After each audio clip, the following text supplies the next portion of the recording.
Hi near and dears, welcome back to once more. இன்னைக்கு நம்ம ஒரு ஃபில்டர் காஃபி போட போறோங்க. ஆமா, அதுவும் நம்ம சோயா மில்க் வச்சு ஃபில்டர் காஃபி போட போறோம். அதுக்கு நான் 1 டம்ளர் பால் எடுத்து பால காய்ச்சிக்கிட்டு இருக்கேன். எப்பயும் போலயே இந்த பால நீங்க தாராளமா ஹை ஃப்ளேம்ல வச்சு காய்ச்சலாம். பாருங்க, இப்ப பால் கொதிச்சு பொங்கி மேல வருது. இப்போ நீங்க அடுப்ப ஆஃப் பண்ணிக்கோங்க. சோயா மில்க் ரெடி பண்ணுற வீடியோவோட லிங்க்கை டிஸ்கிரிப்ஷன் பாக்ஸில் கொடுத்துருக்கேன். செக் பண்ணிவிட்டு அதுக்கப்புறம் பால் ரெடி பண்ணிக்கோங்க. இப்போது நம்ம இந்த காஃபிக்கு தேவையான சுகர் 1 ஸ்பூன் சேர்த்துக்கலாம்.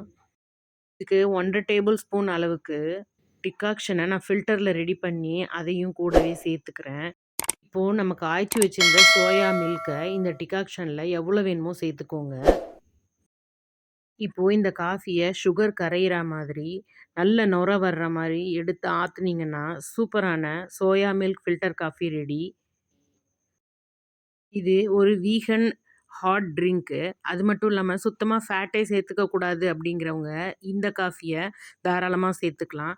ட்ரை பண்ணி பாருங்க. உங்களுக்கு இந்த காஃபி பிடிச்சிருந்ததுன்னா, கமெண்ட் பாக்ஸ்ல சொல்லுங்க. நம்ம ஒன்ஸ் மோர் சேனல சப்ஸ்கிரைப் பண்ணி வச்சுக்கோங்க. தேங்க்ஸ் ஃபார் வாட்சிங். பை.